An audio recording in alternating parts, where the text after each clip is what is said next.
दोस्तों, आज की कहानी है समदन जी। आपका बेटा अलग घर लेकर रहेगा, तब ही मैं मेरी बेटी को भेजूंगा।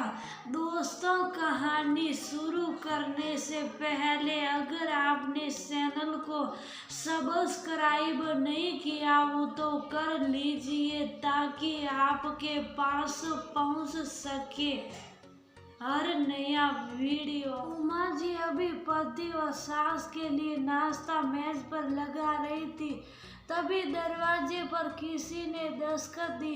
अरे सोनाली, तुम इस वक्त, और ये बैग सब ठीक तो है ना? उमा जी दरवाजा खोलते ही सामने बेटी को देख बोली, मम्मी पहले अंदर तो आने दीजिए, फिर सवाल पूछ लेना। ये बोल सोनाली अंदर आ गई। क्या हुआ बेटा, तू बड़ी परेशान सी लग रही है। आ बैठ, नाश्ता कर पहले, फिर बात करते हैं। सोनाली के पिता महेंद्र जी अपनी लाडली को देख बोले, नहीं पापा, मुझे कोई नाश्ता वास्ता नहीं करना। आपने कैसे घर में मेरी शादी कर दी, जहाँ मुझे सभी कैद में रखना चाहते हैं। सोनाली गुस्से में बोली, ऐसा क्या हो गया जो इतना गुस्से में यहाँ चली आई हो?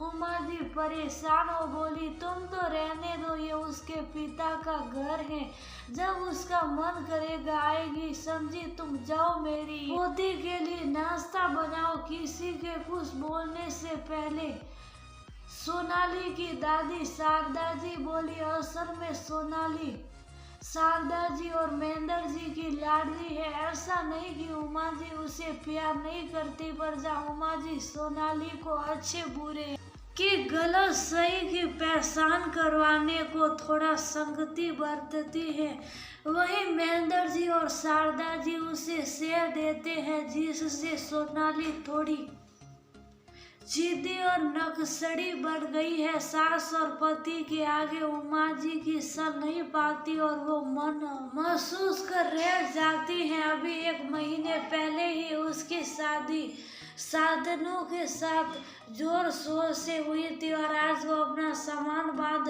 मायके आ गई थी। उमा जी वहाँ से जाने लगी, तभी फोन बजा। हेलो मम्मी, नमस्ते, मैं शांतनु। सोनाली वहाँ आई है क्या? पता नहीं कहाँ चली गई, बिन बताए हम सब यहाँ परेशान है। उमा जी के फोन उठा। हेलो बोलते ही शांतनु परेशान सा बोला, जीते रहो बेटा, वो यहाँ आई है, पर ऐसा क्या हुआ जो वो बिन बताए अपना सामान लेकर आ गई? उमा जी ने पूछा। कुछ नहीं मम्मी, रात ये देर से घर आई, दोस्तों के साथ पार्टी में गई थी, हम यहाँ फोन मिला परेशान थे, तो बस मम्मी ने इतना बोल दिया कि कम से कम फोन करके बता तो देती, लेट होगा, बस इसे गुस्सा आ गया। बोली, मैं हर बात के लिए आपसे परमिशन लूंगी, क्या ये घर है या जेल? मैंने इसे इतना बोल दिया कि मम्मी से कैसे बात कर रही हो, उन्हें तुम्हारी फिक्र है, इसलिए बोल रही। बस इतनी सी बात पर उल्टा सीधा बोलने लगी और कमरा बंद कर लिया अपना। सुबह में वॉक पर गया था, मम्मी मंदिर गई थी, तो ये अपना सामान उठा चल दी। हम कितने परेशान थे, शांतनु एक सांस में बोल गया। हम देखो शांतनु, मैं सोनाली की तरफ से माफी मांगती हूँ और तुमसे मिलकर बात करना चाहती हूँ, उमा जी बोली। मम्मी, आपको माफी मांगने की जरूरत नहीं, और आप जब कहोगी, जहाँ कहोगी मैं आज जाऊंगा, शांतनु आदर से बोला। जगह और समय तय कर दोनों तरफ से फोन रख दिया गया।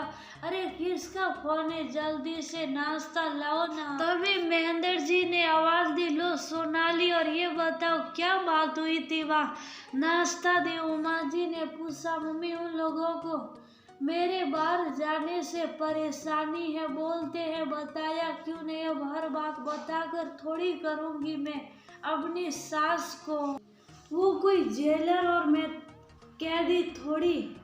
सोनाली बोली, पर बेटा जैसे मुझे तुम्हारी फिक्र है, उन्हें भी है, फिर ये गलत भी तो नहीं। रिश्तों में छोटी छोटी बातें कई बार बड़ा रूप ले लेती है। तुम्हें उन लोगों छोड़कर यहाँ आना सही था। वो लोग कितना परेशान थे तुम्हारे लिए। उमा जी बोली, वो तो सातनू ने मेरी शिकायत लगा दी, वो तो है ही मम्मी का समसा। सोनाली गुस्से में बोली, हो गए तुम्हारे सवाल जवाब। अरे मेरी बेटी किसी की गुलाम नहीं, वो अपने पापा के घर आई है और जब तक साए यहाँ रहेगी किसी को क्या परेशानी है। महेंद्र जी बीवी को झिड़कते हुए बोले, पापा मैं उस घर में दोबारा नहीं जाऊंगी जहाँ मेरी इज्जत नहीं, पिता की सेवा में। सोनाली बोली, सोनाली शादी कोई बच्चों का खेल नहीं है, समझी तुम। उमा जी बोली, चुप रहो तुम। अब मैं अपनी बेटी को तभी वहाँ भेजूंगा जब सातनू अलग घर लेकर रहेगा, क्योंकि मेरी बेटी किसी की कैद में नहीं रह सकती। महेंद्र जी सिलाई। उमा जी समझ गई, पिता और दादी का लाड सोनाली का दुश्मन बन रहा है। उन्हें ही बेटी का घर बसाने को कुछ करना होगा, वरना इतनी सी बात इतनी बड़ी बन जाएगी कि उनकी बेटी ना समझी में अपना ही घर बर्बाद कर देगी। फिलहाल वो ने चुप रहना मुनासिब समझा, क्योंकि वैसे भी सास और पति सोनाली के मामले में उसकी एक नहीं चलने देते। वो शाम को सातनू से मिलने का इंतजार करने लगी। सातनू बेटा, सोनाली थोड़ा ना समझे है पर दिल की बुरी नहीं है। सारी बात करने के बाद उमा जी सातनू से बोली, जिससे मिलने वो एक कैफे में आई थी। मम्मी मैं भी जानता हूँ ये बात, और मैं और मेरा परिवार सोनाली से प्यार करते हैं, उसकी फिक्र करते हैं, पर सोनाली इसे नहीं समझ रही। अब बताइए, मैंने उसे फोन किया तो बोलती है उसे अलग घर में रहना है। मैं भला अपने माता पिता को कैसे छोड़ दूं। सातनू बोला, बेटा तुम्हें किसी को छोड़ने की जरूरत नहीं, और अब तुम सोनाली को फोन भी नहीं करोगे। अपनी नासमझ बेटी को कैसे सही राह पर लाना है वो तुम मुझ पर छोड़ दो। उमा जी मुस्कुराते हुए बोली, मम्मी आप क्या करेगी। देखिए मैं सोनाली से बहुत प्यार करता हूँ, इस बात का ध्यान रखिएगा। सातनू बेचैनी से बोला, जानती हूँ बेटा, और मेरी बेटी का नसीब अच्छा है कि तुम उसे पति के रूप में मिले हो। तुम फिक्र मत करो, सोनाली खुद अपने घर वापस आएगी, ये मेरा वादा है तुमसे। उमा जी बोली, फिर दोनों ने एक दूसरे से विदा ली।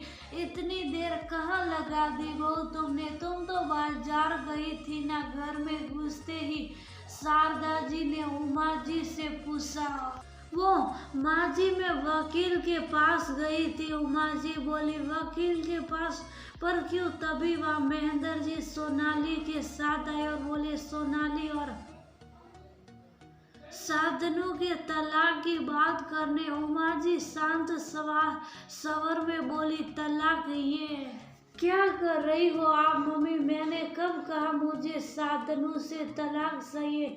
सोनाली तलाक की बात सुन भड़कते हुए बोली, बहू ये क्या बोल रही है, तू कैसी माँ है जो अपने एक महीने पहले ब्याई बेटी के तलाक की बात इतने आराम से कर रही है। शारदा जी भी भड़क कर बोली, माँ जी सलोनी उस घर में रहना नहीं चाहती और सातनू अपने माँ बाप को छोड़ना नहीं चाहता, इसलिए उन दोनों का तलाक हो जाना ही बेहतर है। क्या फायदा रिश्ते को बेवजह खींचने का, क्यों सोनाली बेटा। उमा जी बोली, लेकिन उमा हम सातनू को समझाएंगे और मुझे यकीन है वो मान जाएगा और हमारी बेटी के लिए घर ले लेगा, और अगर उसे घर लेने में दिक्कत होगी तो हम दिला देंगे नया घर। पर यूं बेटी के तलाक की बात करना सही नहीं है। महेंद्र जी जो खुद तलाक की बात से सकते में थे बोले, क्योंकि माँ बाप भले अपने बच्चों की नाजायज बातों का भी समर्थन करते हैं, पर कोई माँ बाप नहीं चाहते उनके बच्चों का तलाक हो। देखिए जी, हमारी बच्ची ससुराल में खुश नहीं, उसके ससुराल वाले उसे तंग करते हैं और साजनू भी उन्हें खुश नहीं कहता। कल को वो हमारी बेटी पर और अत्याचार करे, इससे पहले हमें उनका तलाक करवा देना सही। और मैं तो कहती हूँ, लगे हाथ दहेज का केस भी डाल दो। जब जेल की सकी पीसेगा वो तब समझ जाएगा हमारी बेटी का मोल। उमा जी बोली, मम्मी क्या बोल रही हो आप? सातनू की इसमें क्या गलती? और उन लोगों ने मुझसे दहेज कहाँ मांगा, ना ही कोई अत्याचार किया है, बल्कि वह तो मुझे अपनी बेटी की तरह रखते हैं। जो खाना है खाओ, जो पहनना है पहनो। हाँ, थोड़ी टोका टोकी करते हैं, पर उसकी वजह से तलाक थोड़ी किया जाता है। सोनाली माँ की बातों से परेशान हो। महेंद्र जी और शारदा जी भी परेशान हो, उमा जी को ही देख रहे थे। पर बेटा, तुम्हें जब उस घर में रहना नहीं और साधनु वहाँ से अलग होगा, नहीं तो हम तुम्हारा तलाक करवा कर ऐसी जगह तुम्हारी शादी कर देंगे जहाँ लड़के के माँ बाप भी ना हो। फिर तो कोई टोका टाकी नहीं रहेगी। हाँ, ये ठीक रहेगा। क्यों जी? उमा जी बोली, मुझे कहीं शादी नहीं करनी, ना तलाक लेना। मैं अभी अपने घर जा रही हूँ पापा, वरना मम्मी मेरा तलाक ही करवा कर मानेगी। मैं अपने सास ससुर की थोड़ी टोका टाकी बर्दाश्त कर लूंगी, पर सातनू से अलग नहीं होना मुझे। परेशान सोनाली बोली और अपना सामान लेने अंदर चली गई और फिर तेजी से बाहर निकल गई।